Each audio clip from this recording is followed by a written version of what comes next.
Good morning, Ian Crouch with your 8:30 Hunter News update. Two men are before the courts after a wild police pursuit through Lake Macquarie.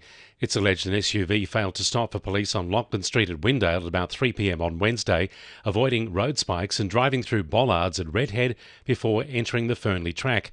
Two men aged 26 and 28 were eventually arrested and charged with a range of offences and refused bail. Long-suffering Lake Macquarie motorists are finally getting some progress on fixing the notorious Spears Point roundabout. Concept plans have been released for community feedback until the end of July. $16 million has been allocated to add new turning lanes, traffic lights and safety additions, which modelling suggests could slash travel times by half during the working week. Roads Minister Jenny Aitchison is encouraging residents to have their say on the plans. They can fill in a survey and upload a submission online, or they can write to us at Transport. The concept design will be put on display from Monday for 3 weeks, and that's what we want people to do. Let us know what they think. Newcastle Deputy Lord Mayor Callum Poole says the closure of Wallsend Police Station has contributed to the antisocial behaviour problems playing out at the library. In a statement, Newcastle Council told us they've been in regular contact with schools over the past year to alert staff about some students, but questions remain on the role of police to manage the issue. Callum Poole says now's the time for boots on the ground.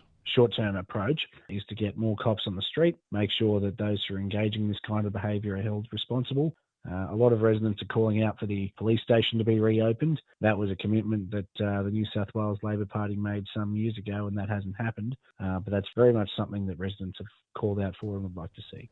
Sydney Trains says crews have been working around the clock to repair overhead train lines, which has cut services on the Newcastle Central Coastline at Dora Creek.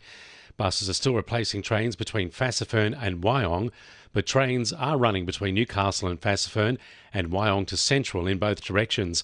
Matthew Quinn from Sydney Trains has told the ABC engineers and work crews have been doing a great job to get the line up and running again in tough conditions. The crews have been hampered by the high winds, but they are making good progress with the reinstallation of the overhead wires. The Hunter line is running per timetable. For the rest of our inner city network and suburban, we're running to timetable. It is only the break at Dora Creek.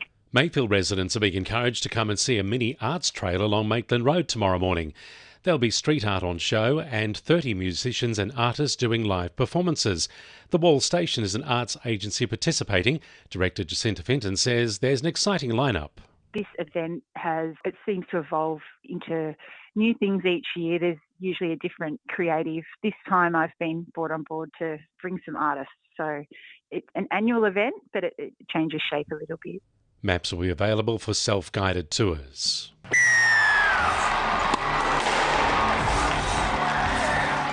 To NURFM Sport. Knights women's fullback Bo Tilvetti Welsh will be looking to hit the ground running for a new club as Newcastle start their NRLW season against the Bulldogs tonight.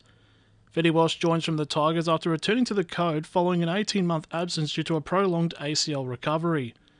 Meanwhile, Denman junior Ben Torty will make his NRL debut for Brisbane as they prepare for the Bulldogs tonight. Also making their maiden first-grade appearance in the round, former Kurri hooker Temple Kalepo is set to come off the bench for the Cowboys in tomorrow's clash with Melbourne.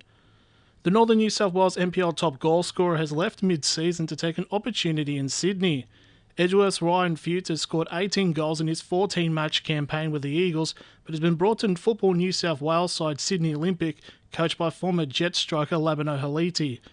Meanwhile, Maitland's women's team can move one step closer to securing the Northern New South Wales NPL Minor Premiership when they do battle with Broadmeadow tonight. That's sport. I'm Jessie Dennett. And the winning numbers in Powerball are 1, 7, 10, 18, 25, 32 and 35, and the Powerball is 14.